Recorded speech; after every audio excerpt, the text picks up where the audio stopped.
Then we'll go ahead and Okay, here comes everybody.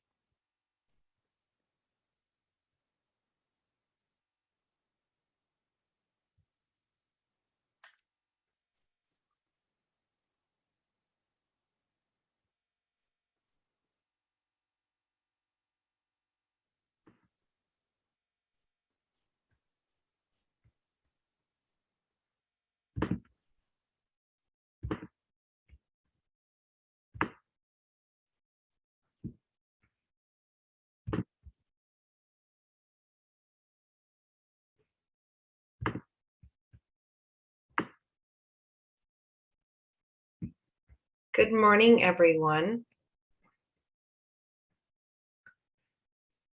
We want to take this time to welcome you to the inception of the ACDHH Language Acquisition Task Force meeting. Thank you for taking the time to join us today. My name is Sonia Samaniego, and I am the Family Engagement Coordinator at the Commission. I'm going to cover a few housekeeping items for today's meeting. Next slide, please.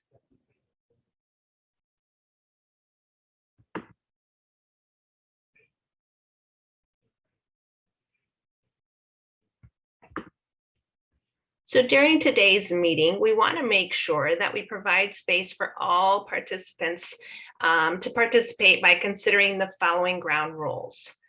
We want to make sure that we keep our microphones muted, that we also keep our cameras off to assist with visibility for the interpreters and the PowerPoint. We also want to ask that you use the raise hand option for comments and questions and wait until you're called upon.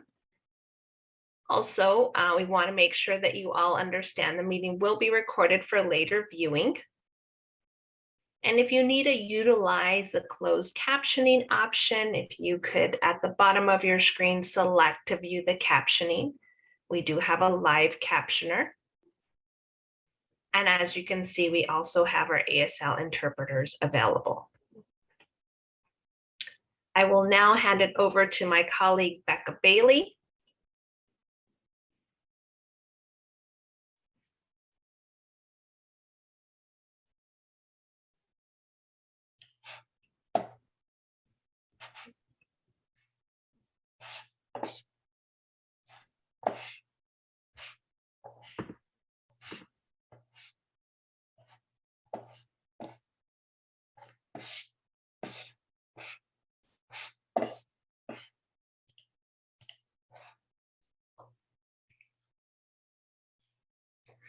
Hello, everyone.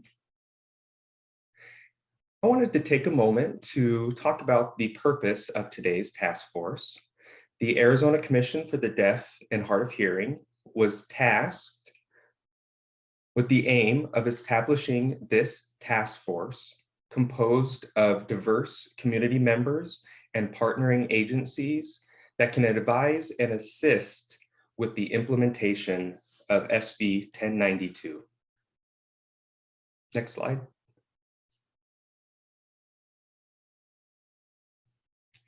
And it is my pleasure to, well, I guess first I should introduce myself. I am Becca Bailey. I'm the Community Engagement Liaison at the Arizona Commission for the Deaf and the Hard of Hearing. And it is my pleasure to introduce our facilitator for the Language Acquisition Task Force. I'm going to tell you a little bit about Tawny Holmes-Leibach. Tawny now serves as the Language Policy Counsel for the Office of the Chief Bilingual Officer at Gallaudet University. She's also a faculty member in the Department of Deaf Studies.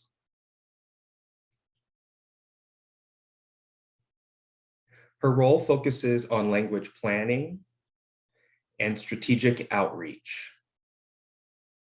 And until recently, she served as the Education Policy Counsel at the National Association of the Deaf. Please welcome Tawny. Thank you, Becca, and I'll wait until I'm spotlit. Thank you, Becca, for that wonderful introduction, and thank you so much, Sonia, for getting us started with the ground rules. Hello, good morning, everyone. Hello, members of the task force. Thank you so much for coming to the table. This is an important meeting that we have for the deaf children in the state of Arizona. Thank you so much in advance for your participation and your work.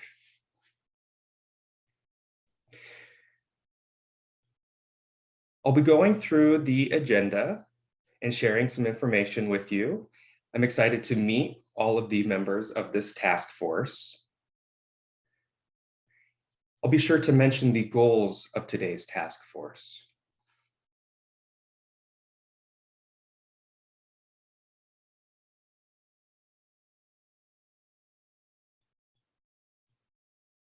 You can see on the screen now what we're going to cover. We'll start with introductions, and I will call on individuals based on organization and ask you to turn on your video and introduce yourself.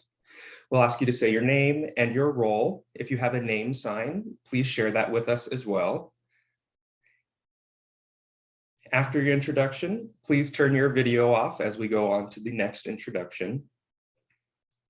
We'll be talking about the safe space principles, and we'll review the goals of the task force. And we hope to have two different ways to gather this information. That will be through polls, which will be confidential, and then also through the answers that we receive from task force members. That's what will take up the majority of our time today, and then we will move on to subcommittees and talk about our work. In addition to these monthly task force meetings, we'll also be having subcommittees who will meet regularly in between these meetings. And I'll talk about the expectations for the subcommittees and talk about the schedule moving forward. If you have any questions, or if the interpreters are struggling to follow along, please feel free to ask a question in the chat or use the raise hand feature, and we will modify as we go. We want to make sure that everyone has access to the information regardless of modality and language use.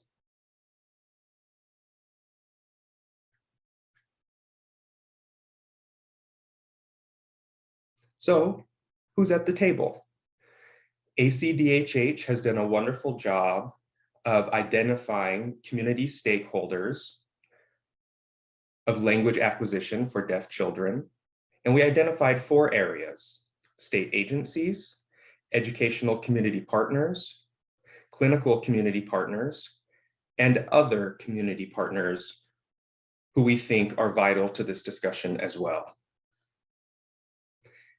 I can go ahead and mention the organizations. And as I mention the organizations, I ask that you turn your video on. We're going to stop sharing the PowerPoint, and we ask that you start your video, introduce yourself, and after your introduction, turn your video off as we go on to the next introduction.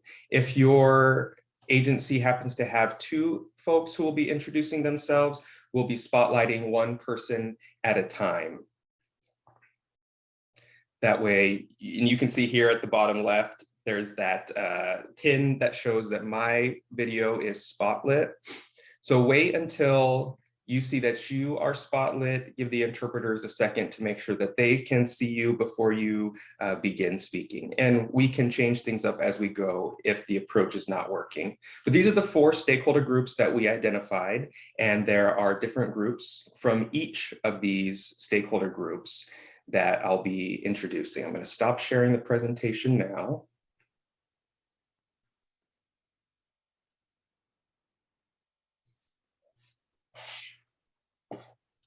And Tawny, this is Jeremy. Just, we had discussed we would have the people turn their cameras on and off instead of the spotlight features. We were going to do the spotlight for the presentation. So if we have the first person turn on their camera, etc. Okay. Thank you. Thank you. And I wasn't sure if we had 2 people from one organization. All right, so we won't worry about that spotlighting then. Perfect. All right, the first agency I have on my list is ACDHH. We just met Becca and Sonia. Hi there.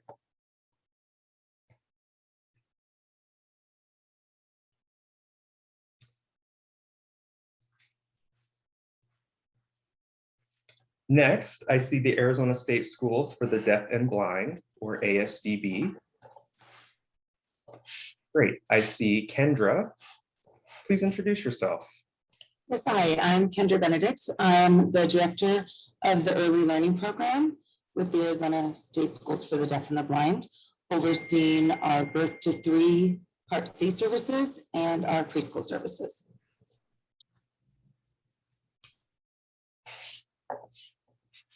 Thank you. I also see Jennifer. Jennifer, are you here?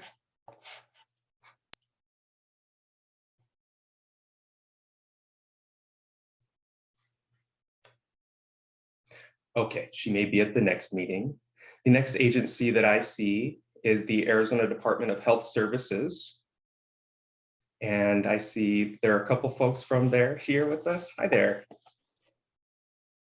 Hi, my name's Fran Altmeyer, and I'm from the Newborn Screening Program, and I manage the follow-up of all newborn screenings, and that includes from the hearing screening through the diagnostic process and ensure that children are enrolled in early intervention services timely.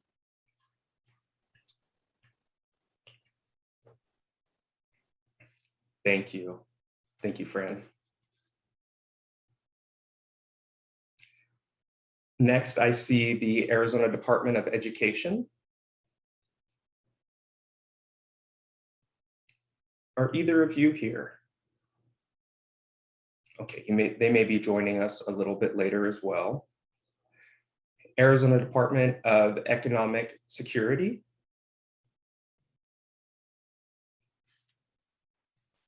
Hi there. Hello, everyone. Good morning. My name is Alicia Amundsen, and I work with the Arizona Early Intervention Program, serving infants and toddlers birth to 3 with developmental disabilities or delays. And thank you for inviting us to join.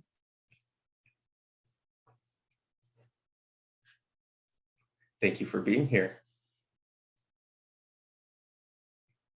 Now we'll move on to our educational community partners, and we'll start with Arizona Head Start.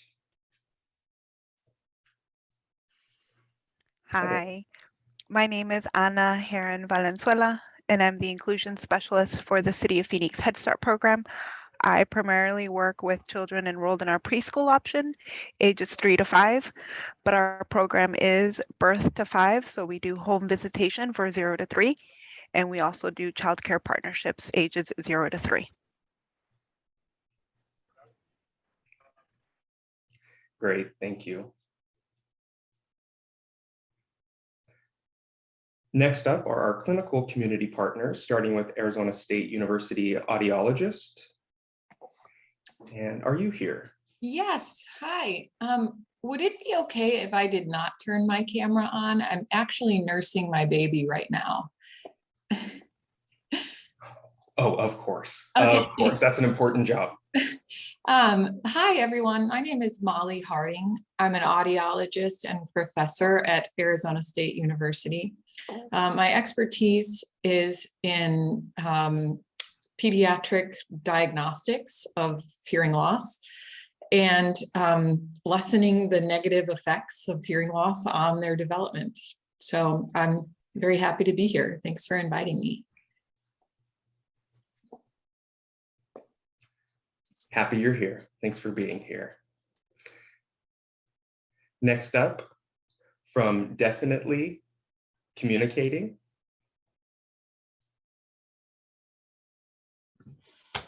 Hi, good afternoon, good morning to some.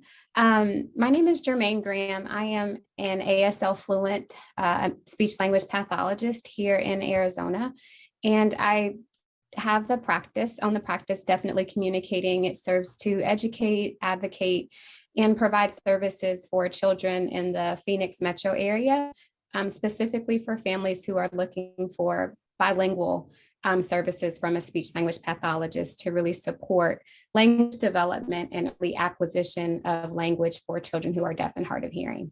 And thank you for inviting me to be a part of this wonderful team. Thank you for being here. Looks like we got 3 more exciting organizations left. We're going to be moving on to other community partners now. We're going to start with the Arizona Association of the Deaf, AZAD.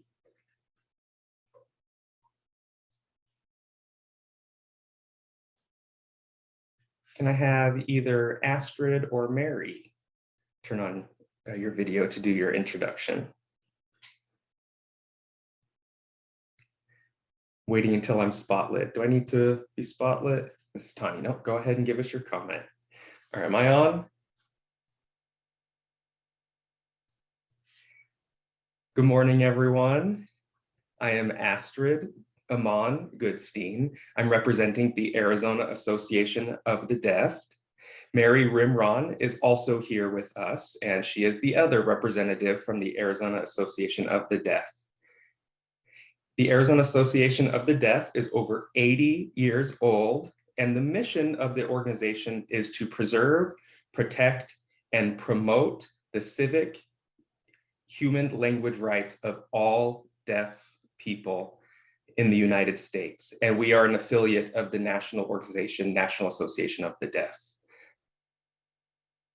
I could say that the members of the AZAD organization are members of the deaf community who have historically experienced language deprivation. I'm excited to be here this morning. Anything from Mary?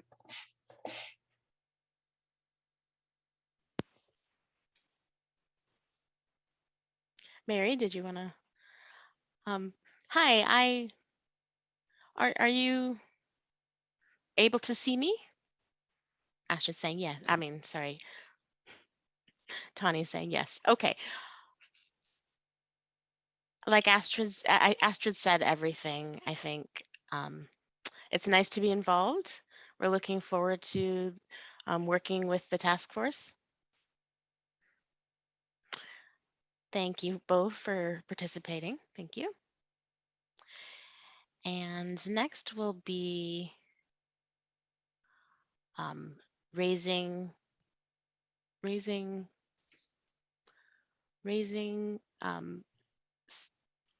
Special sorry, kids. raising special kids. Thank you.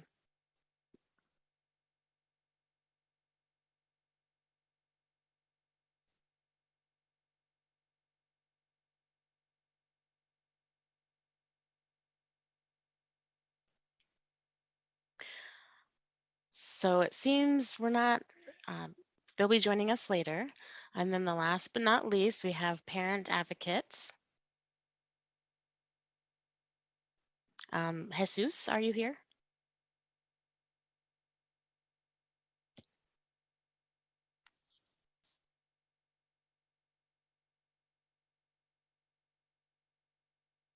Yep.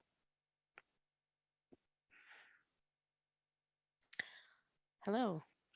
Sorry, having a little bit of struggle here with my technology. Can you see me? Can everyone see me? Hi, everyone. I am Jesus. I'm here with parent advocates, and we want our children to be successful. We want our children to have full access. And so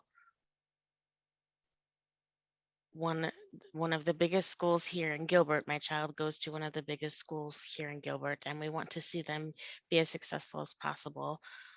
I feel honored to participate in this task force to empower those kids, my own and others. And so I can see myself in those kids, and I want to see a good future for those kids. So we're really looking forward to the participation in this task force. It's great to have a parent perspective. Tawny's saying it's great to have the parent perspective. Sorry about that. I was on mute. No problem. You have someone interpreting for you. Okay, so do you want me to turn off my video? Yes, thank you. All right, great. Okay, so great to meet everyone. So it's exciting to see how rich this task force is, what the richness of experience we have involved here. So we appreciate that and looking forward to some of those. If we have some issues later, we can, folks who had some schedule conflicts, we can have introductions of those folks later. All right, so back to the PowerPoint a little bit to discuss the goals of our task force, my role, what I'm going to be doing, and what we'll be doing as we move forward. So I'm going to give me a few seconds to bring that slide back up.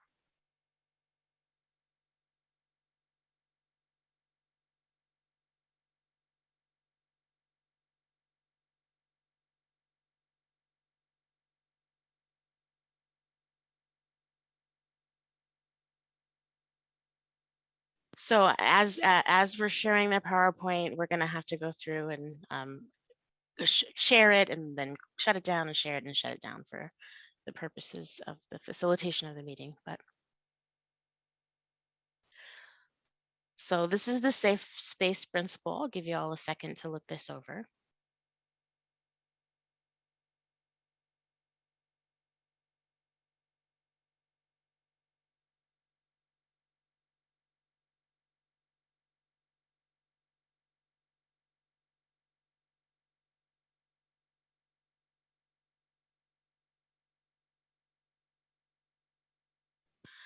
So maybe you've had the opportunity to get to know one another before, maybe you have not. So in this field, we know that we have a variety of perspectives, and sometimes, it's been hundreds of years and, their perspectives, things don't change overnight. And we just want to make sure that everyone's values and experiences and perspectives are being recognized and valued here at the table. And at the same time, we're encouraging, or we're hoping that, we're able to keep our open minds and open hearts to think about and respect the experiences and stories of others, and be active listening, which means not thinking about how I'm going to reply to someone, but rather focused on what that person is actually saying. That can be a challenge for me as well sometimes. So we've got to challenge ourselves to do that, and work on collaboration, how to work best together. And if we feel something didn't go well, we can reach out to each other after the meeting and talk about how that didn't go well, and maybe see if we're not seeing eye to eye, or how get to the root of where that difference of opinion might be coming from. And sometimes the point is to create good relationships across the table. And so the point is for our deaf, hard of hearing, and deafblind children's linguistic needs to get family support and encourage growth for those children to make sure that they can meet their best potential. So that's the purpose of this. And that includes, respecting diversity. We have all kinds of diversity. We've got race, age, geographic location, ethnic, cultural background, communication differences, disability differences, LGBTQ community. We've got a variety of backgrounds with different perspectives to recognize and respect. And their comments and responses will come from those places. So respecting that, also respecting privacy. These roundtable discussions there might be some hot topics or some sensitive issues, things we might need to share those perspectives or experiences, and respecting the confidentiality of this discussion, not carrying those comments out of the task force. We will be recording, of course, but if we want to talk about things in more depth about how to support each other, making sure that we are asking permission. If we see something exciting, we're excited about like who's on the task force and we want to take a little screenshot or something, making sure that we are respecting confidentiality and getting permission to do anything like that before we do. So being aware of language diversity, we're not all coming from the same language background. US, the predominant spoken language is English, but there are other spoken languages, Spanish, there are other sign languages as well. So, we've got our native language speakers, we've got our indigenous language speakers. So our task force is focused on all the kids in Arizona, whatever language background those families are using. So if we disagree with something as well, trying to build rapport and build a bridge to come to an agreement, we have family facilitator. We have facilitators here who are certified and qualified to facilitate and lead. And if we have disagreements are allowed, but the important thing is that we have to work through them as well as possible. And it could be related to this task force. If it's something else, we can work those out offline, but either way, working through them. So the last thing hopefully is for us to, be fair and honest and have good faith participation with one another. There's not having an agenda of our own, but thinking of what's the shared goal of the betterment of life for kids that are deaf, hard of hearing, and deafblind. So that's basically the safe space principles that we're going to hold on to. Everyone on the task force will be able to look at these and review at any point. I wanted to show it, but so that we all are on the same page here. So if there are anyone who's feeling something on there is not going to work for them, during the meeting, please feel free to reach out to either Becca or Sonia or myself directly and send us an email and let us know your feedback about the safe space principles. If you feel that they're not going well for you individually or as a group, reach out to us and let us know.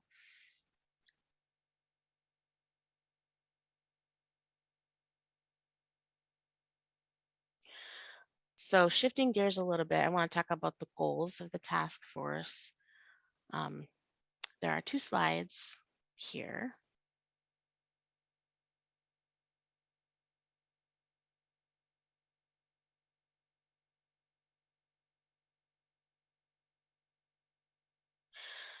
So we're basically going to meet on a monthly basis for 2 hours. We'll have subcommittee meetings in between.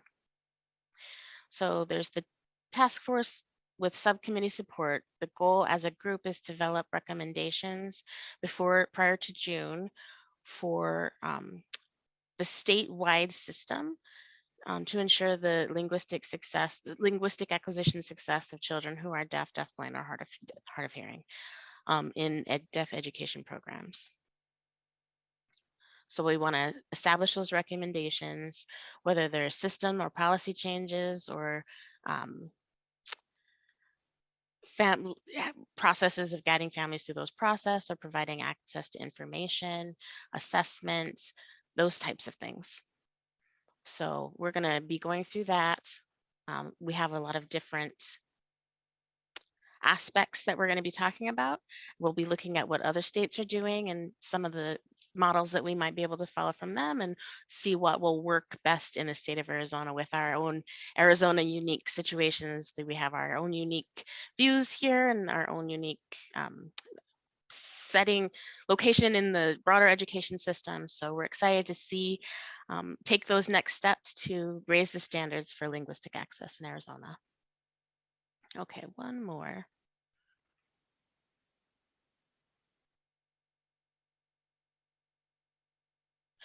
So develop recommendations, what the things that are needed. One thing that we need is data. That's going to be different types of data if you see on the list.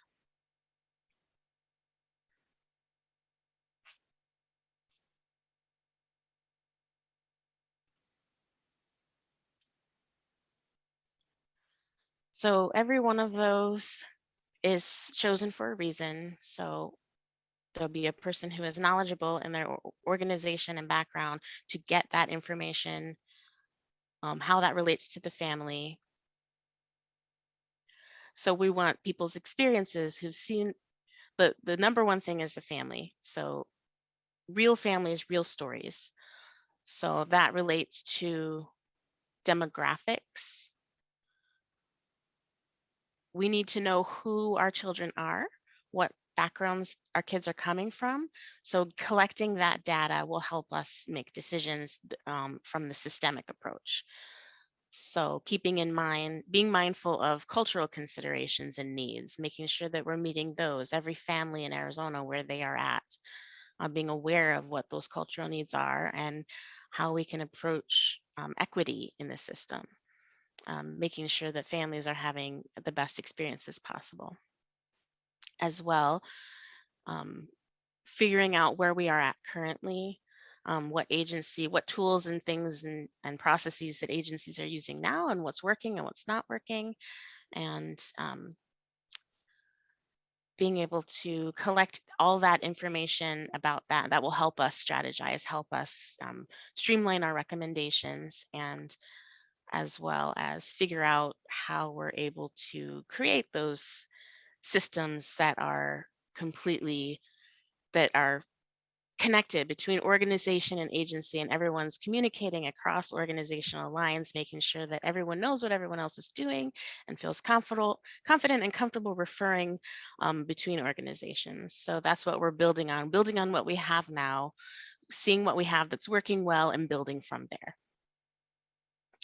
and trying to expand as well from everyone's perspective. And we're going to go ahead and switch interpreters. What we're going to do now is we're going to start our common ground discussion. And when I say common ground, I want to make sure that we're starting the task force off having common ground. And we want to make sure that we're starting off in this common space. That way we can get the discussion out of the way, and I already know that I'm preaching to the choir. But if there are some things that aren't common ground between us, we know that that's where we need to start. We're going to do this by asking you some poll questions. We have 3 questions that you'll be seeing pop up on the screen here in a moment. We'll have 3 of those poll questions that will come up on your screen. Answer the question the best that you can. I'm going to stop sharing now so you can see a little bit better. Actually, I'll leave this up so you can answer the questions first.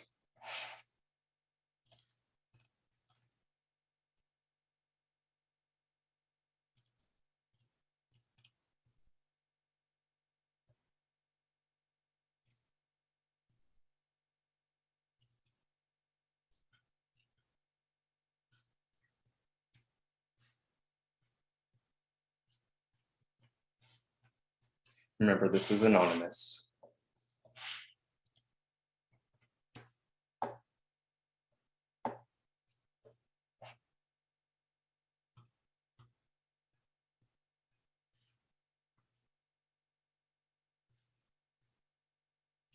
And tech team, when everyone's pretty much answered, let me know, and then we can share the results.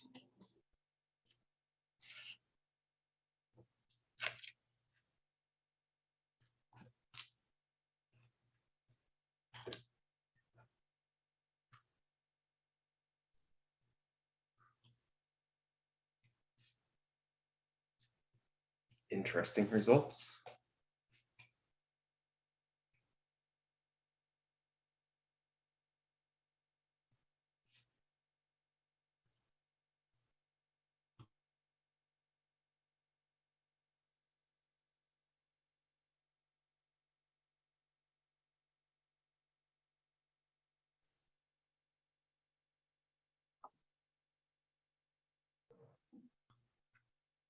Thank you for your participation.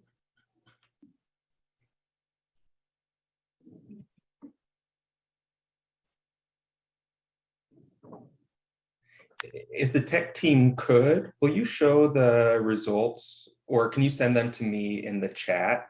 That way we can have those takeaways. Sure.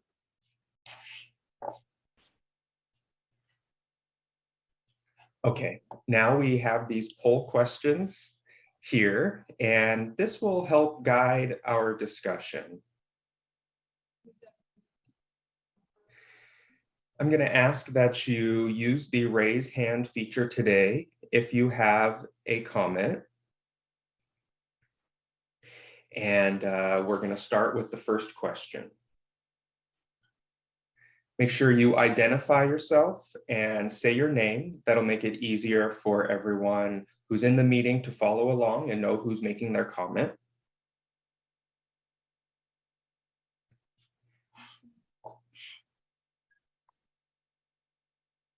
Make sure you pause before you give your comment. That way the interpreters have a moment to make sure that they're caught up. I'm going to show the question, and then Becca will also post the question in the chat so you can refer to that as well.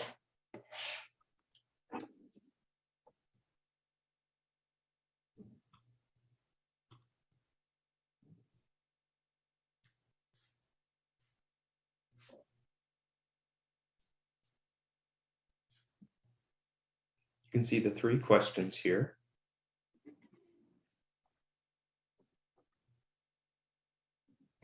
Give you a moment to think of your responses. I'm going to stop sharing now.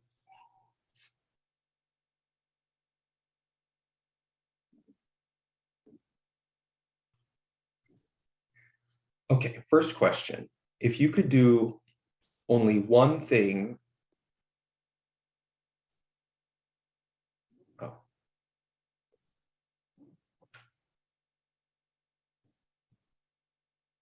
Sorry, I just changed the gallery view. That helped me.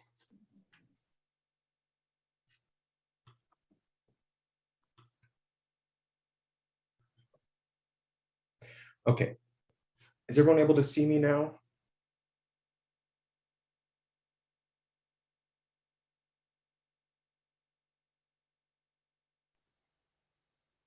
Your camera is off.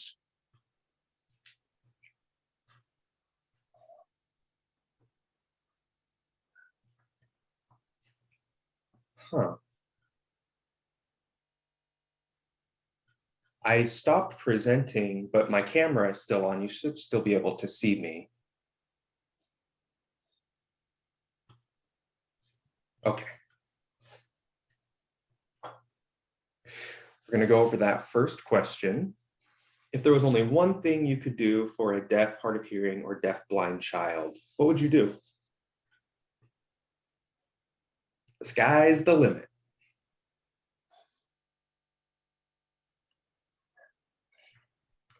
Who's our brave first commenter?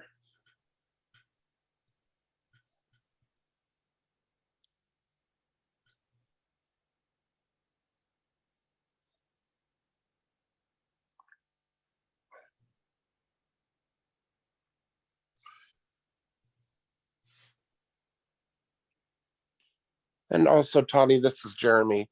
And it was not discussed who will be running the actual questions coming in, so that we know who's raised their hand, etc. Normally we have Becca or somebody else in the back end doing that. How did you want to proceed with that? Because right now I see Kendra as the only person who has her hand up. So who will be actually facilitating that on the back end?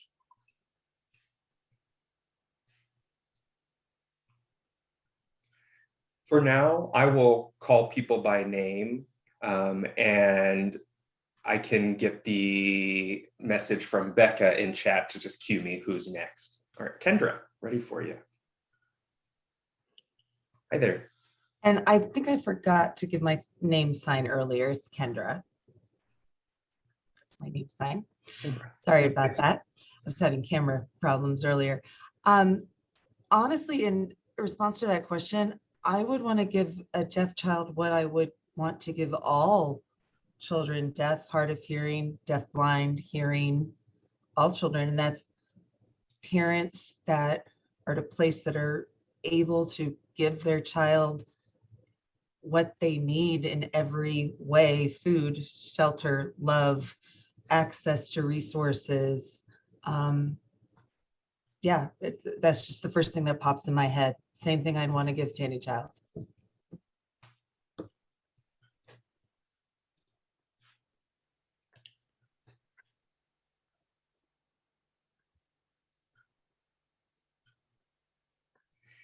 And I see Molly in the chat was saying that you were trying to say the exact same thing as Kendra. So yeah, that is the foundation of it all. When you think about Maslow's hierarchy of needs, food, shelter, and safety really are the foundations. Every child needs to feel safe. That's true. And Alicia, I can see your comment in the chat as well. Build confidence in their relationship with their peers, parents, and caregivers, including teachers, so they can interact with others easily, just like other children do. And I can see that you also agree with Kendra, but she said it much better than you. No, I'm Alicia. I'm sure that you have some important information you could add there as well. Thank you. Anything else that you would give to a deaf child if you could give them just one thing? I'm going to check to see if anyone has raised their hand.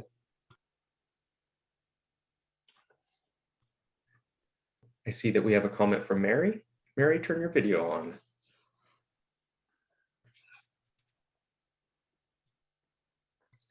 Can everyone see me? Okay. I would add for deaf, hard of hearing, and deaf-blind children, language acquisition would be my area of emphasis. From the moment of identification, the moment parents know that they have a child who is deaf, hard of hearing, or deaf-blind, I would really start emphasizing language at that point. This is Tawny. Thank you so much for sharing that. I appreciate it. Oh, I see several more comments. We'll go to Jesus and then Astrid. Jesus? Okay, there we go. That's better. Pretty much the same thing. I agree with what everyone said. Sometimes we don't really know that a child is language delayed until later. And so when a kid is mainstreamed in a situation where they may be the only deaf child in that school and they're not getting their language needs met, they may get their educational needs met. But I've seen situations where kids are taken from a mainstream setting to a deaf school where they're then identified as being lower functioning, and then they're being put in life skills programs. But we need to identify earlier on, maybe from birth. It's always been, parents have always been told bad news when they have a child with hearing loss. But I wish parents were given a positive message at birth, and they were told that they don't need to worry and that things will work out just well. I don't think that when parents with children with other disabilities are born, they're given that bad news at the time of birth. Just this past Saturday, I went to ASA. It's the art school. I don't remember the full name, but I went to that ASA art school, and the teacher there didn't know that I was deaf. And I was surprised that even though most of the kids there were hearing, most of them used sign language. And even some of them were using what we call pigeon signed English, which isn't pure ASL, but it has some ASL features in it. And I think that exposure is just so important for kids. Kids need to be given language early on. They need to have a professional who can assess their language. In my experience in school, when I moved here to Gilbert, I had an interpreter, and they told us that the interpreter met specific EIPA score standards to be able to interpret, but we're a deaf family. And the interpreter wasn't able to interpret at a level that my child needed. And so we were able to get a different interpreter who was more appropriately qualified. But schools aren't screening interpreters. They're just hiring whoever they can get. And the deaf children have no say in who's interpreting for them. But this is my language, and I should be the one who is making those decisions.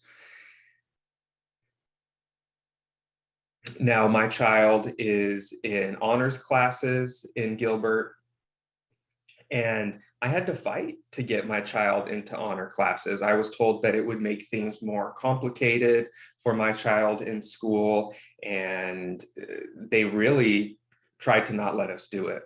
But I would say that's what deaf children need. Thank you for bringing up those important points, Jesus.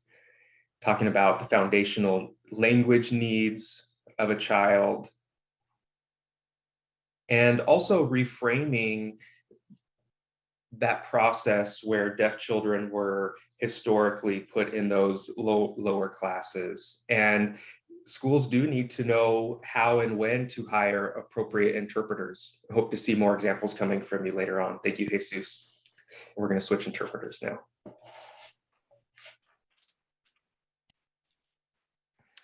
Hello. So were you following me? Okay.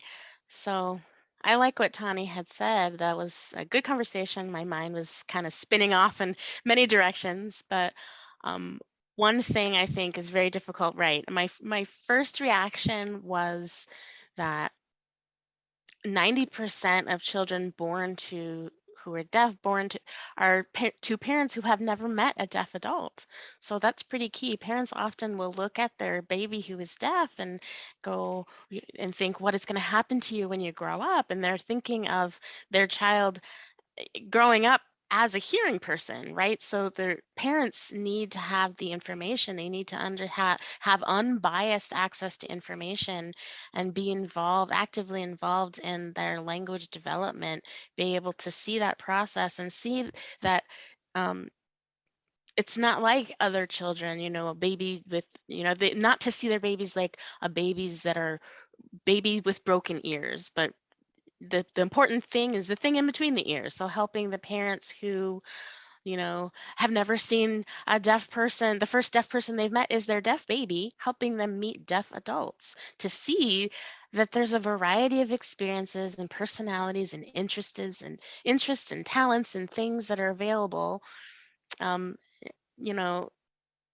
person who's running the school for the deaf here is, I'm not sure exactly, but that person was nominated for an Oscar. So that's a great example of the diversity of the deaf community, that there are so many possibilities. And I wish that for deaf parents and deaf kids as well, to see what they can achieve when they're adults. That I'm really excited about that, those connections that can be made. Tani, yes. Definitely, that's important to mention. Those unbiased, critical information that can be provided to families right away, not later, but right away, early in the process. The opportunity to meet deaf adults often makes a big difference. Yes, thank you for sharing that. I'm putting that down in our notes. All right. So I guess I'm gonna start on the second question. Becca, can you put that second question in chat, please?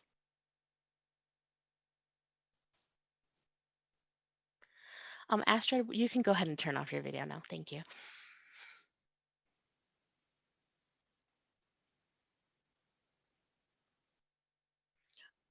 Okay, the second question, right? The second question is, in your perspective, what's a good assessment for from a layperson perspective? What do you think an effective assessment is?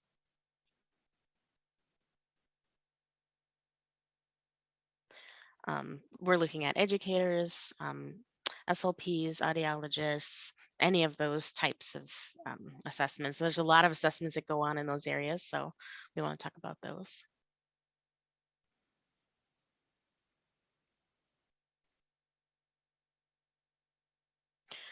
Jermaine? I did forget to give you guys my sign name too. I do have a sign name, which is this, Gigi. But I think that in terms of assessment for a deaf and hard of hearing child, it's so important that we look at the child all across the board, not only in terms of what they do with listening, if they have access to sound or, with amplification, and not only with speech as well, but overall language development. both by using, maybe formal and informal assessments, dynamic kind of play-based assessments, what the child does during structured and unstructured times, lots of observations that go into play. Socially, how do these children function? What type of skills do they have? So I think it's important for us to look at the whole child when we're looking and making decisions about assessments and interventions, and what is their environment like. There's environmental observations that are very important that we can provide support and recommendations to families. So there's a lot of different factors. Typically we have such a short window of time for assessments, and we think that we can cover it all, but I think it's important that we also think of maybe assessments over multiple days, or a longer time span that will really give us a full and broad perspective of what this deaf and hard of hearing child needs, what their strengths are, what their areas of need are, but then also looking at family dynamics and considerations as far as where the family is and what they have access to and various ability to do as well.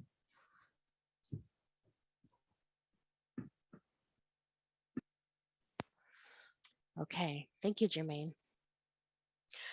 So that's a lot of important considerations. Yeah, it's a good review to think of all of those aspects, looking at the whole child, not just looking at their hearing and speech abilities, but looking at the whole child with or without assistive technology, whatever that may be, and looking at the potential, the everything in the environment, strength space, and also structures, the environment, family dynamics, all of that.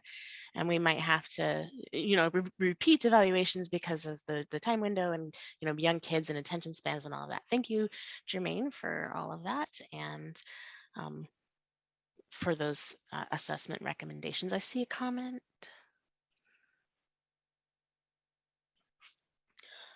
Alicia says, I'm not an expert in assessment tools, but I think it's critical to have components that include parental input, observation, and interest for children to ensure that we have a comprehensive grasp of skills and functioning. Like Jermaine was saying, that we need to have a holistic view of strengths and needs. Yes, holistic, I like that word, yes.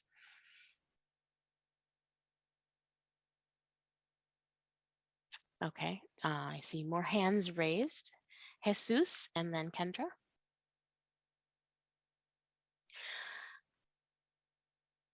I agree. With regard to my daughter, I think I've seen a lot of evaluations and a lot of times where we've been denied certain evaluations or things because of, like, for example, her being able to say certain Spanish words. I can't hear them, but she was motivated by that. She wanted to practice and use those, and that being allowed at school in second or third grade. And then, she was able to develop that, and then it kind of leveled off, and just being able to provide those options as well. And my daughter's able to lip read some, but we use sign language at home, so the specialists as well, tracking her progress, and seeing what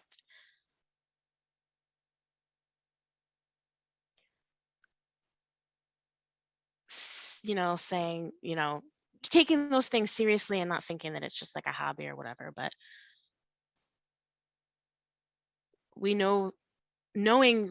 keeping track of where the kids are at, then we know their level and we know how to continue to build on that.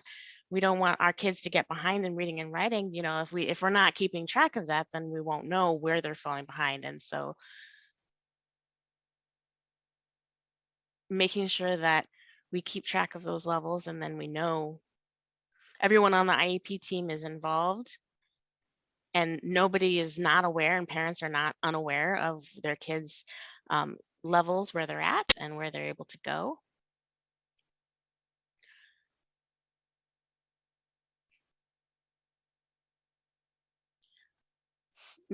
we just want to make sure that we are keeping track of all of the potential opportunities the kids have for them and tracking all of those abilities. Thank you, Jesus.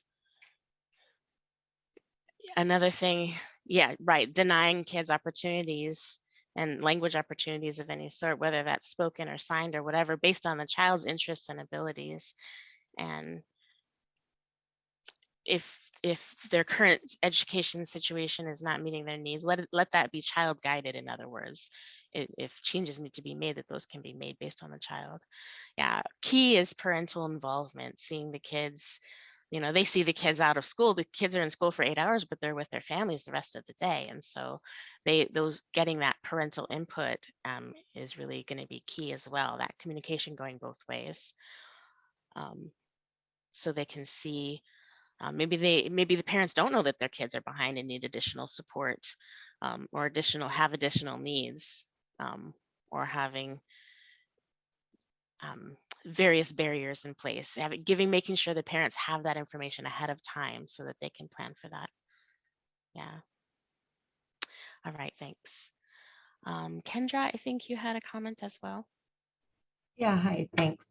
I wanted to piggyback on some things that Jermaine said, and it makes me think about the second question that was asked on our poll about where we are in terms of our knowledge of assessment, I think is what it said. And when the results showed overwhelmingly that people felt that they were emerging, that made me sad. When I think about where we all want to go and where we want to be, I can see how everyone would think, yeah, we're really emerging. But I think back to 30 years ago when I entered the field, and there were some things that we did back then that were awesome that we just can't do now because we don't have the time or the staff or the people. Jermaine mentioned assessing kids over the course of a few days. We used to have a technical assistance team to schools here at ASDB, and we'd go out for 4 days at a time with a multidisciplinary team, immerse ourselves in the community of the child's family, his classroom. It was just phenomenal. I mean, best practice. It was, and you don't see that today. You just don't. I think back to my master's degree in the field, and I think I was just lucky. I came from the University of Arizona, and some of you might be familiar with Dr. Shireen Attia, one of the most prolific researchers in our field, and just want to pay respect to her. She passed away this last weekend, and that's who I learned from. That's who, you assessment informs our practice. How can you possibly know what to do with a child if you don't know where they are? Then you have no clear direction as to where to go. And so I think we don't want to be too hard on ourselves. We have done a lot, but we have a long way to go.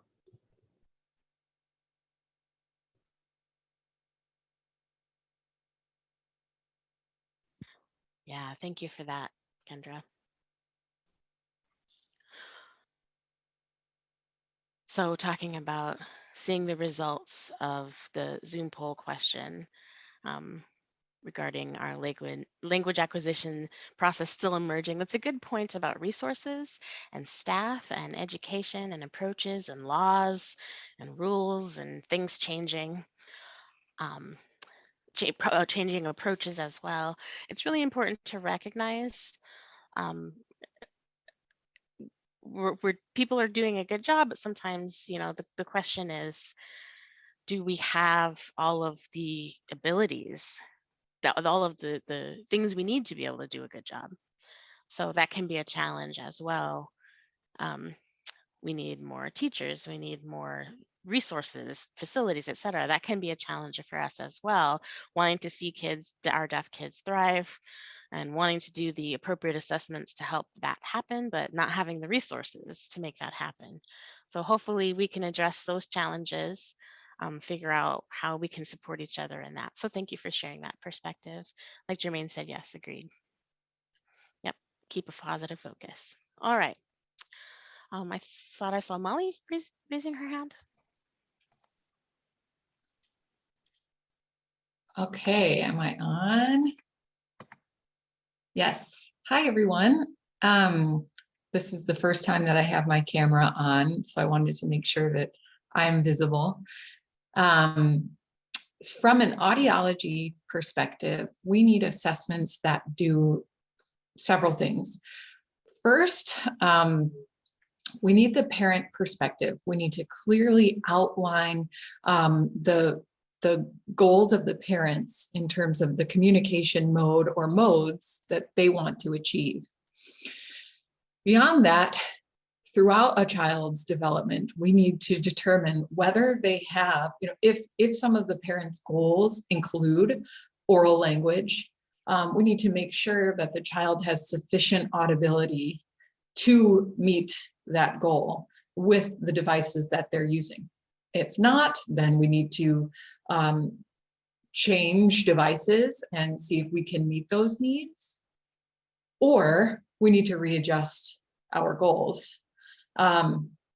We also need assessments that help us track whether a child is meeting auditory milestones in comparison to normally hearing children, because this also helps us determine whether it's realistic for families to have a certain goal.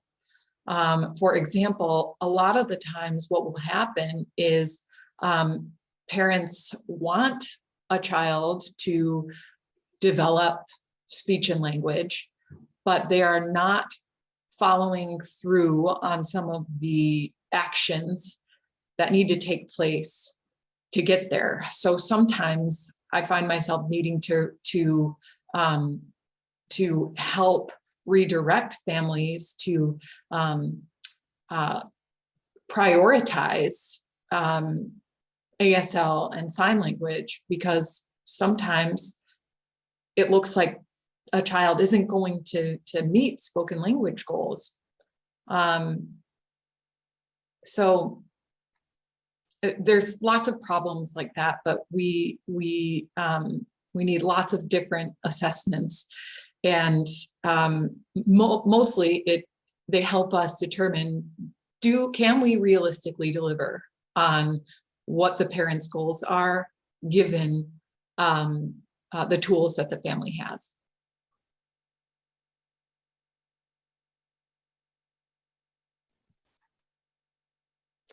Thank you so much, Molly. Appreciate you sharing your perspective and that pragmatic perspective. It's a good reminder that assessments really depend on the parent perspective and the parent journey as well. As Astrid mentioned earlier, it depends on the information that parents get. And so there's that challenge because parents oftentimes aren't getting that information. And we have the assessment, and it's difficult to match up the assessment to family goals and also the child's hearing levels, their abilities, technology that they may be using. It also is dependent on parent time and resources. Do the parents have the time to attend meetings and appointments? And so, yeah, there are a lot of pain points in the system, and it's not just a magical journey, right, where you can match parents up with the modality and set them on their way. You really have to be intentional about language acquisition. So I appreciate you sharing that audiologist perspective as well. Any other comments? Oh, I can see Mary, you have a comment?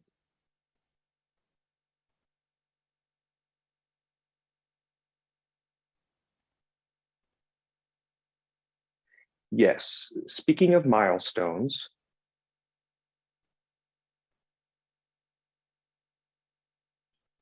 and language milestones, those are important to assess. It's very important because that is directly correlated to language acquisition. This is Tana. Yes, definitely. I agree with you on milestones. So make a note of that.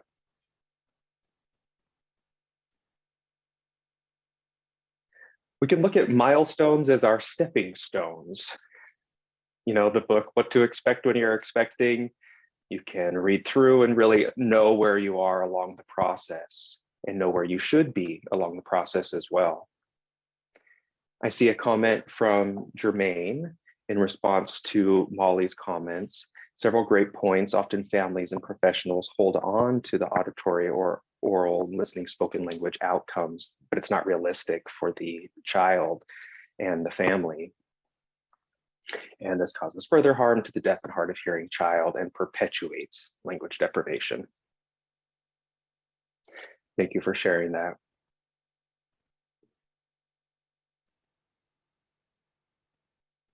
Really puts families in tough situations. They're not working in the field like we are. And so you have to think how you approach families and how you can make sure that they make an informed decision. That way you can get them matched up with the milestones and the modality or modalities that the family will be using. Given a lot for the group to think about. Thank you. Any other comments or additions?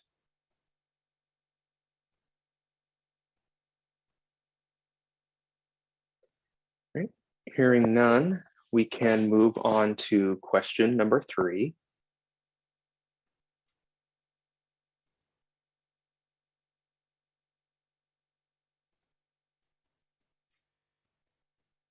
Thank you, Becca. Question number 3. We have a perfect segue actually to this next question. Do families receive sufficient information on language acquisition and how it works?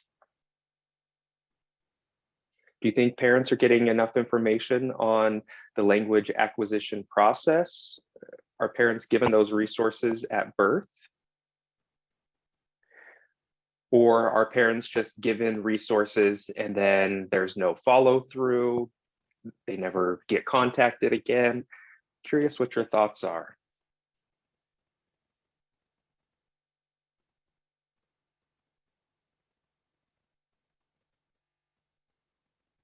Jermaine?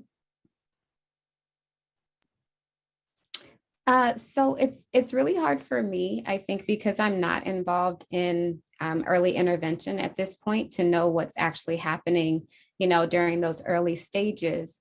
But I've been in the field for 12 years. And over that time, I think the pattern that I've noticed is that families are not really educated in an unbiased manner, I guess. A lot of families report, that they are kind of pushed towards more of the surgery amplification route and, push to make sure that their child is functioning as more hearing, I guess, than, they're a deaf child, but, professionals sometimes push them to more so the perspective that, yeah, we need to fix this problem rather than, seeing the deaf child for who they are and making sure that they actually can access language and, focus on brain development outside of whether there's auditory access or not. And I think just in that vulnerable place that many families find themselves in, it is like, oh yeah, they can't develop appropriately or, normally, so to speak, if they don't have access to sound. So that does seem like more of an emergency.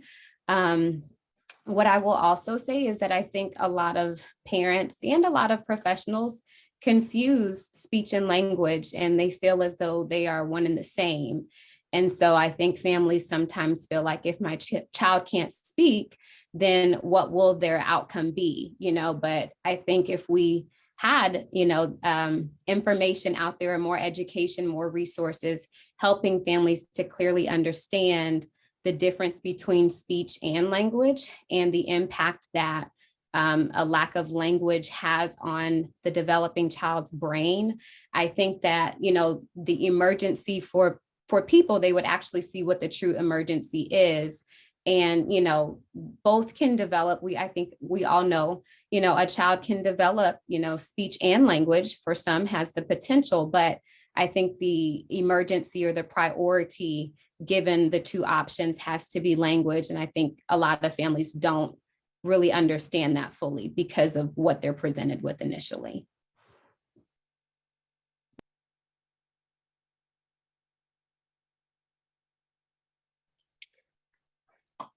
Thank you, Jermaine, for pointing out that one stressor in the early intervention field that's not often talked about is the importance of the medical field having buy-in when fittings are being done or when surgery is recommended. It should be because of language development. Okay, Astrid has asked that I be spotlit. I encourage everyone to go up to the top right of your screen where you see view. Click that and you'll have the option to see gallery view.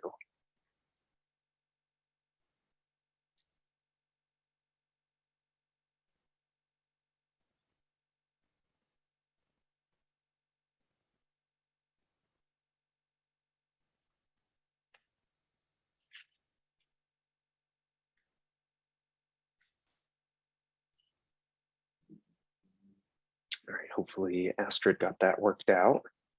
Astrid, are you able to see me now? Okay, great.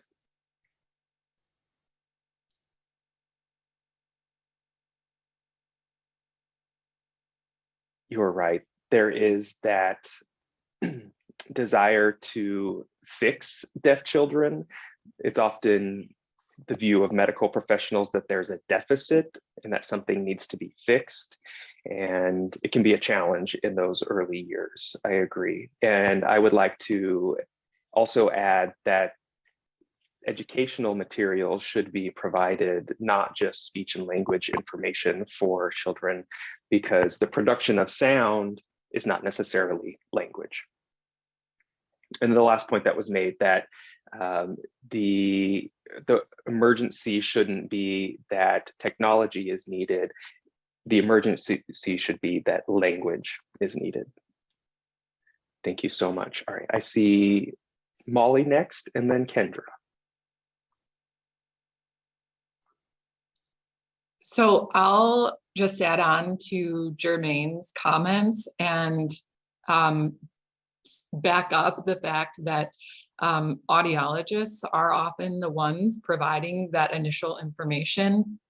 And I don't specifically know the research, but I would guess that almost never are families given information about choosing ASL at the initial diagnosis. Very often, audiologists will mention selecting hearing aids, maybe the use of a cochlear implant, and on very few occasions will they include choosing ASL as part of the family's options.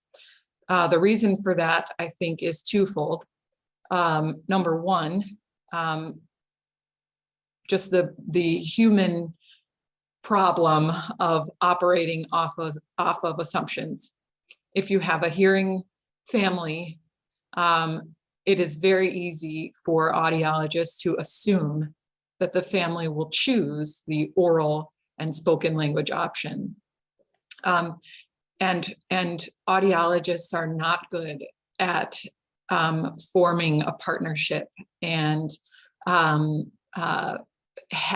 achieving joint decision making. That is very well supported in the literature on how audiologists do their jobs.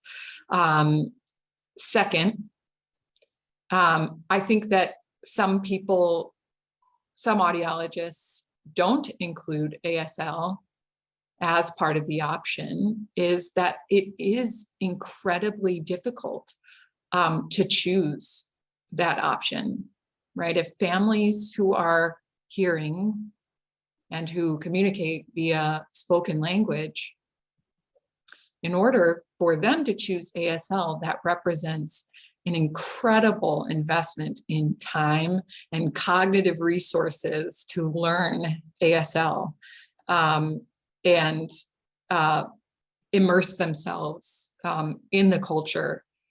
And I think that's another reason that audiologists discount that, is because even though a lot of families might start out with that goal, not very many are successful because of the obstacles to immersing themselves in the language and learning a new language and culture. I want to back that up and just talk about the research in the fact that that's absolutely true. And I am teaching coursework that is aimed at solving this audiology problem every day.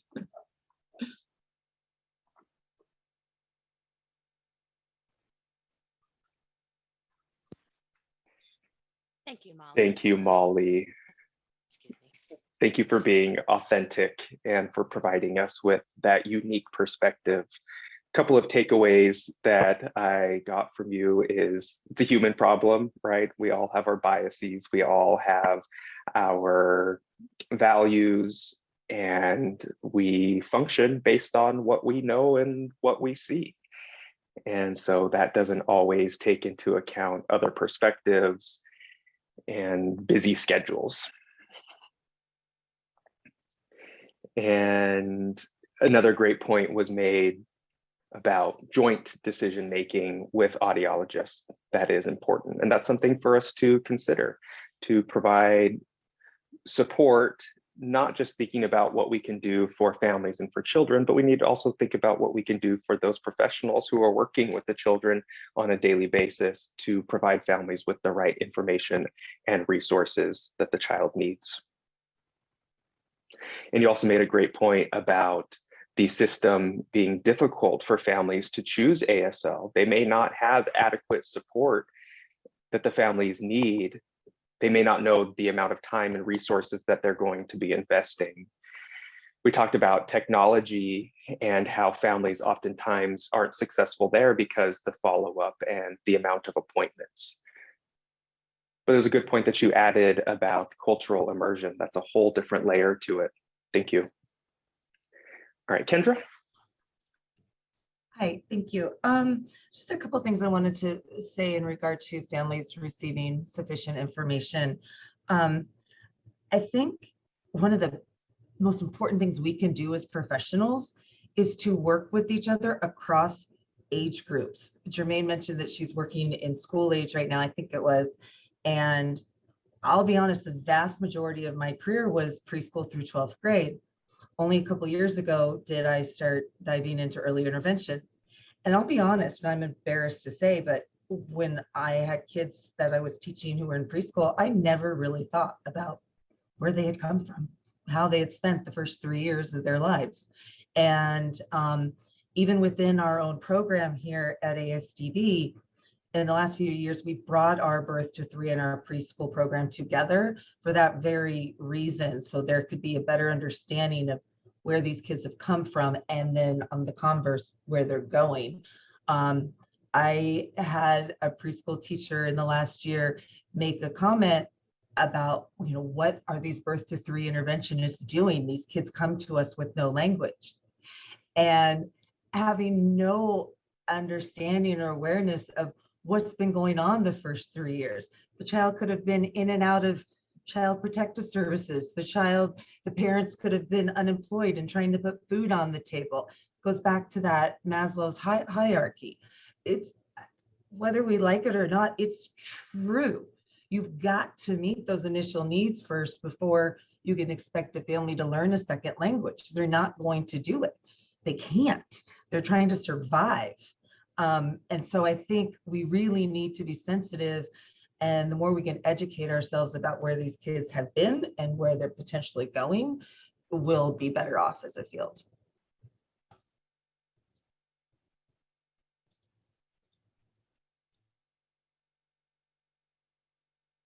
Yes, agreed.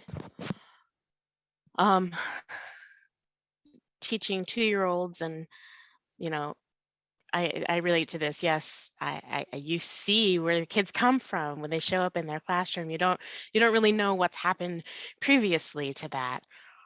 So knowing as much as possible about their backgrounds, and something about having a system where that information is easily accessed and people are connected to each other. That could include social workers or anything else that relates to that family's history and those things that the school is going to need, maybe related to transportation or anything, their journey rather. anything that influences that kid's family picture. Yeah. Yes. Okay, I saw another raised hand by Astrid. Hello. Okay, so is the interpreter ready? All right. So I was just following along and thinking, some of them are system problems. As we know, one thing that comes up a lot is the medical profession, right? Or on a personal note, often, I'll see my doctor or dentist or whoever, and they say, "Oh, you're my first deaf patient ever. Wow, I'm surprised you can write. Can you read lips?" Things like that. And I'm like, I always ask them, have you ever taken, lessons in deaf culture or history or anything in medical school? They always say, no, I wish they did have that. So it's a system issue with the medical profession. A lot of times that the deaf child is the first person that deaf parents meet or medical providers as well. So it's information sharing with the parents. That's also the word of optimism. We see that word, I think, and it's a bit misleading. We need to change the framework, and we need to think about of opportunities rather than deficits. I think the bottom line is parents often want their children to speak the same language as them. They're not really thinking about language, they're thinking about speech. They're thinking about communication as opposed to written language. No, I understand that desire, but would parents be surprised that research shows how brains about brain function, that sign language helps improve those kids with speech potential to improve? So I think as an instructor, I'll have met parents who are surprised that after one semester of Gallaudet, their kids' speech is improved drastically, and it's because of improvements in cognitive abilities. So I think I'll stop there for now, but I think seeing how we can give everything leading to the results that we want to see this be a seamless process. So yeah. Thank you for that comment. So to review, one of the challenges is with the systemic issues, training, continuing education in the medical field for doctors, dentists, other medical professionals, being required to attend training to maintain their credentials. That's an idea of systemic changes as far as the medical profession goes, because they don't know what they don't know, and that's kind of where we start, filling in those gaps. And then another word I saw, options. Changing that, reframing that word options as opportunities, or saying you don't have to pick one thing, but you can have many opportunities. You can acquire a new language, and that could help with getting support with sign language as part of that menu of options, and having the research available for that. I saw another comment. Someone had a hand up.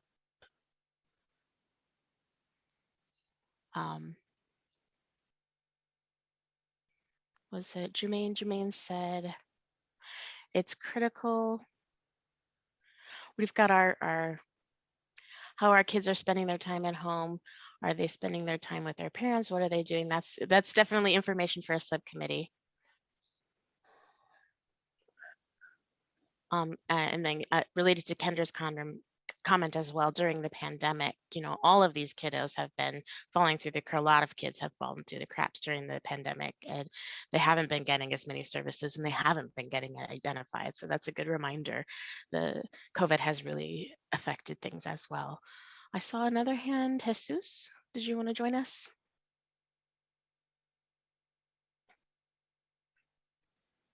A really good discussion that I'm seeing here. One thing I've noticed is identification, thinking that kids are, their kids are hearing, their parents think that their kids are hearing, and they don't know, and the kids are missing those early brand new baby language learning opportunities. So how do we get changes at the systemic level for that early identification. Like, so we have this law, right? We have a law, but then there's that, gap that happens, and seeing changes there were for parents. If a child is identified, providing those services, opportunities, and sometimes they're not there. Related to the medical profession, I think there's an education issue. They're not educated. I had 2 different experiences with school. I went to 2 different schools, and one of the issues, there was an anger issue. I think it was a little bit of a cultural conflict, and my personality growing up, I was very, I would always want to know what's behind something. And so I noticed that, this kid had come from mainstream. They had a co-curricular, and they were happy in the environment that they came from. They were in high school at that point, and they had made a change, and they were happy with it. And I asked them how they had made that change, and they just decided to get implanted later because, sorry, the interpreter missed the other comment. So When he was a teenager. thank you, was implanted when he was a teenager, and he was happy with that decision later. The key was that it was made with his knowledge later, his decision. And so he had more success with his, I don't know if there's data on that, but kids having success when they're involved in the decisions. I know the first thing that you develop when you're a parent relationship is love, and then maybe that affects that implantation early. I don't know what the research is on that, but those decisions being made affect that. I think it was a couple of years ago when my daughter was 2. We lived in Tucson, and they were going to provide support once a week, home visits, and we went. And I'll never forget, there was a whole bunch of students. A lot of them had cochlear implants. There was no signing there. And none of them looked happy. They all looked kind of not happy. And so I remember that. And it was just the facial expressions that I saw. I felt really bad for those kiddos. And the teacher was, the person leading was speaking, and everyone was implanted. And then the kids who were using sign and more engaged, seemed a little bit more happy. The hearing kids seemed a bit happy. They didn't have that feeling of like, I think we just need more data on that, on the early implantation, the early decisions. Like when they get used to things, maybe they can add that, later, but giving them those resources early on, and empowerment and their identity. Maybe hiring specialists, language specialists, to making sure that we're hiring language specialists, that they can provide better resources. I think what was the last thing that you said? The funding for what? To hire people who are language specialists, so that when a kid is born, identified, they can get that language specialist resources early on, all over. Make sure that they're getting that support from early on. And that it's neutral. There's no one saying this is the better approach, you got to do a cochlear, you got to do this. Just that it's neutral. Here are all the resources we have. This, you can succeed with this or this or this. And I think that could be a change. Okay, thank you. Is that off my camera? Turn off my camera. Okay. All right, so as Jesus mentioned, language access is really critical for brain development. So having, saying, oh, well, the law says whatever, and leaving it with that, looking at changing laws that aren't serving the kids as far as providing access. Medical providers not having the qualifications to really talk in depth about educational options. So maybe, or educational opportunities rather, if we want to change that language. So linguistic development, not having a background in that, not having to figure out how to connect people to all of those resources. and Jesus mentioned the personal experience, seeing kids grow up with anger, and kids who feel more positive about the results are kids who got to make their own decisions about things and have access to language beforehand can affect their experience. So that emotional component is pretty important. Kids feeling connected and loved by their parents and valued, feeling like they're important in the family rather than everything being focused on their technology and their solutions, but rather that feeling of being connected to their family and valued. And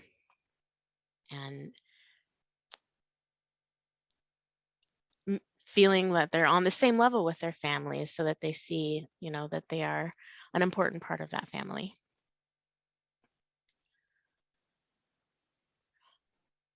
So recommendations for changing law and looking for funding as well. Specialists who can support. Also providing that information neutrally, not trying to keep people away from technology as well, just being neutral and saying these are all of your opportunities, and providing support as well for sign language. And audiologists being able to provide information about the potentials of deaf adults, even though they can't hear, the things that they're able to do, a positive outlook based on their experiences and the things that they've witnessed. Yeah. Okay, I think if there's not anything else, I think I saw someone that was in chat. Someone made a comment in chat.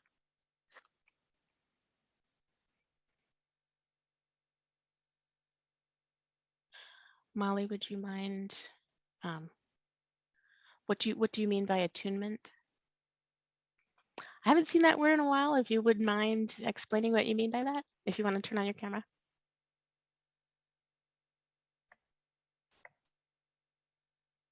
Sure. So what I mean by that is in this one research study, the researchers looked at 3 groups of children and their parents. One group was normal hearing children and normal hearing parents. The other group was culturally deaf children with culturally deaf parents. And the other was hard of hearing children who used hearing aids or cochlear implants with normally hearing parents. And the group of normally hearing parents with children who used devices showed difficulties communicating about emotional topics with their children that were not seen in the other groups. Does that answer your question, Tani?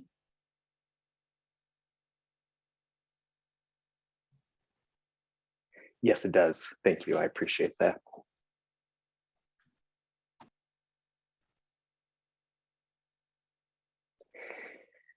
And it's so important to know what the research shows. Got me my brain thinking about all the different research that we at some point should be sharing with each other, because the research is really telling. So that's a wonderful idea. Thank you, Molly. I think we've had a really productive roundtable discussion today. It's been great to get the different perspectives from the task force members.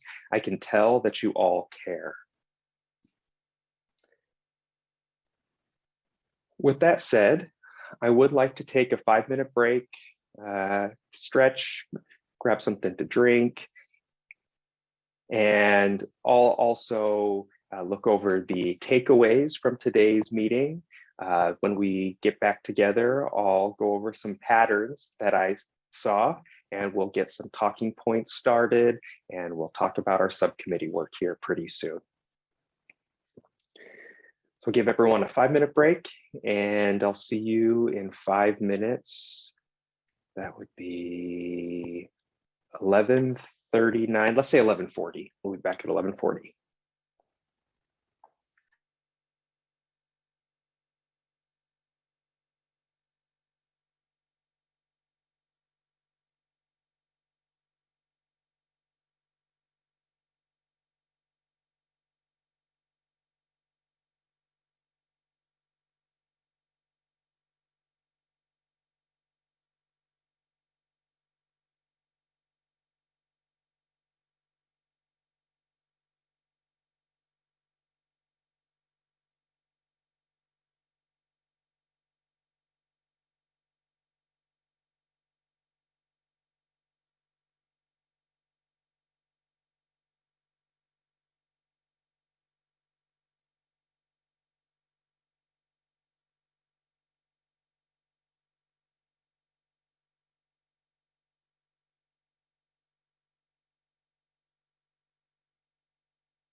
All right, welcome back.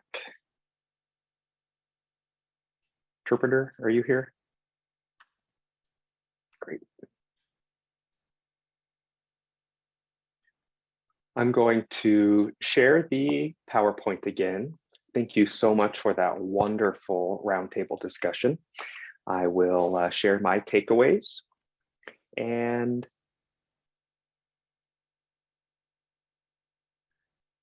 I look forward to welcoming your future comments and thoughts.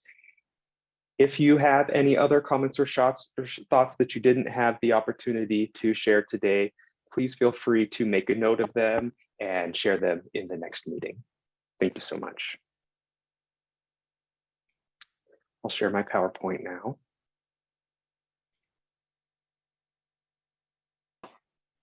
Oop, that was the wrong one.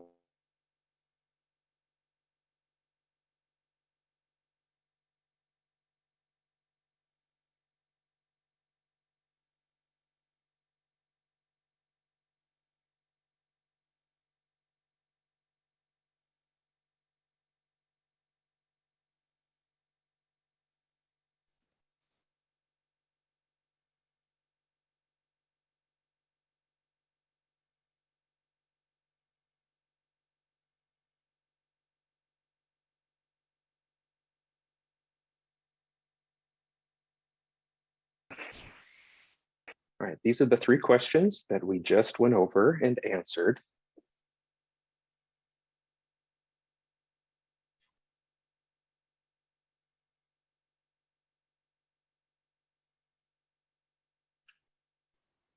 Now I selected some photos.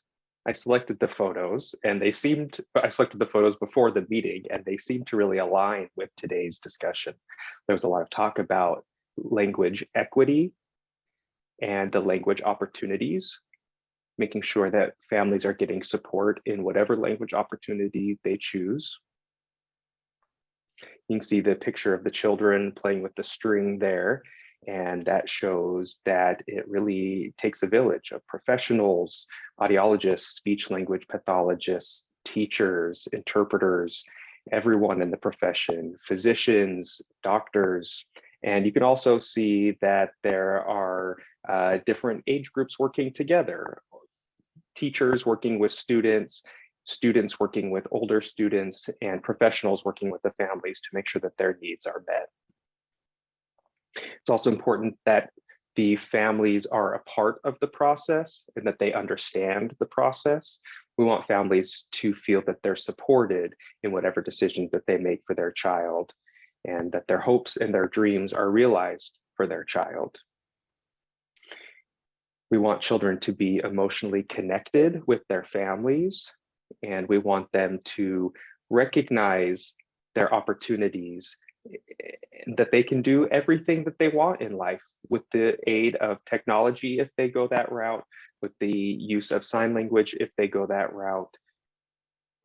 We want to make sure that families and professionals have the information that they need and the support that they need.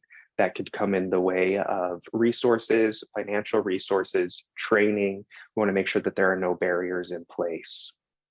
We want to make sure that we're following best practices and looking at what the research says, but we need to make sure that we're supporting families and professionals and that we're removing all obstacles and barriers in order to provide families with as much information as possible and all of the options available to them.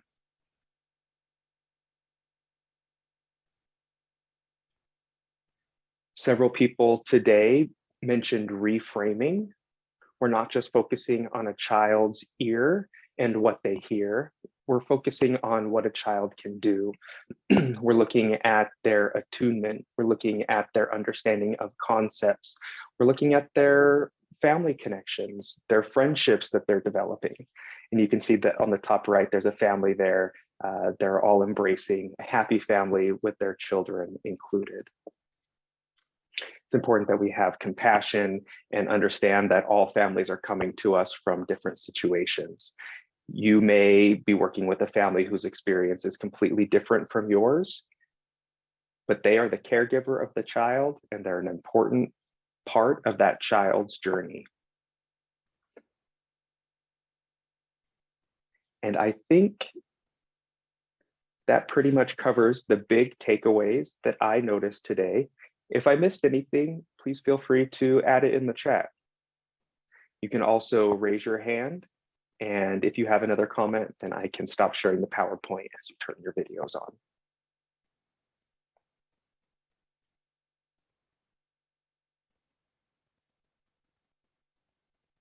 I'm not seeing anything in the chat.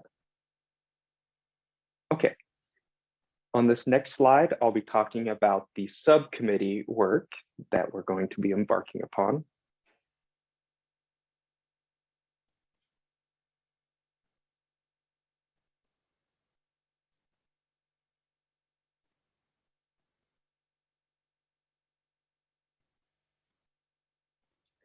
There are 3 subcommittees. We're recommending that one of the subcommittees focus on demographics and data, trying to figure out where the children birth to 3 are spending most of their time. Are they with their families? Are they in daycare? Are they with nannies? Are they with in a smaller daycare, an in-home daycare where they were with just a few other children? And demographics and data could include a lot of different things, but the task force felt that that would be an important part of our larger task force. We have 15 members of the task force, so we're anticipating approximately 5 members per subcommittee. We have the demographics and data subcommittee, and then there's also the systematic connections subcommittee that can explain to the task force how the larger system works and where we would fit in best to the system to ensure that language acquisition is happening so we can support families, and that may be in the way of training, but we want to make sure that we're supporting systems change. And third is assessments and review. What's currently being used in the state of Arizona by the various agencies? What through lines are there? What assessments are working well? What changes need to be made? Maybe there needs to be training on certain assessments. But we want to make sure that people are being trained as they're giving assessments on language acquisition for deaf and hard of hearing children, and then come back to the larger group with task force recommendations. So those are my recommendations for the 3 subcommittees, and I'm open to any feedback. We're going to switch interpreters now.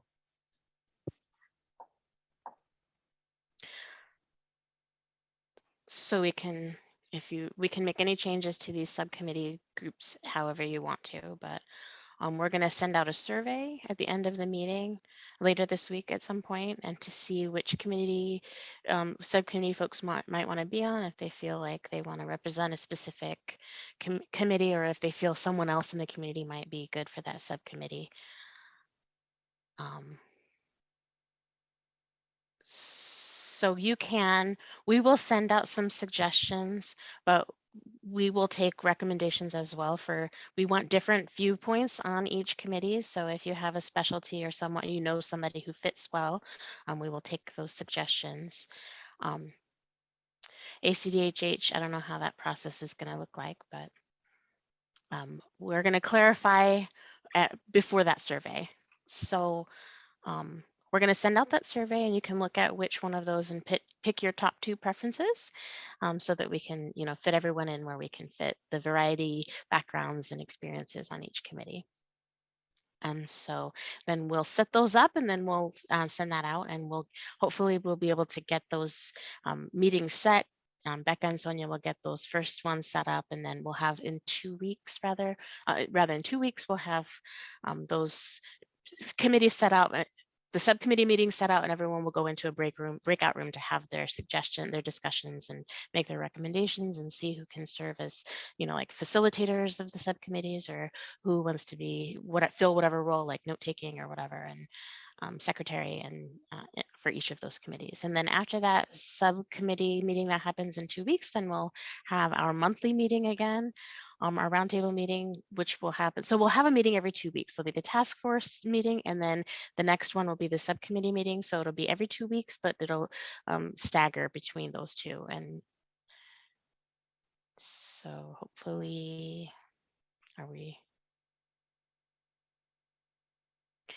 And then these are the save the dates of those task force meetings and the subcommittee meetings. So the alternating dates, it's the same time, 10 a.m. Arizona time every Wednesday. And so they can help you predict your schedule and see where, you know, facilitate this process being easier. We know what we're doing. We have a big task to finish by June. So, but I see that we have this rich range of experiences and skills here and perspectives. So I think that we can get it done. So these are the saved the dates. And then the next slide is future plans. Oh, okay. All right, and then I will turn it back over to Becca and Sonia. Thank everyone for participating today, and we look forward to the next subcommittee meeting in a couple weeks. All right.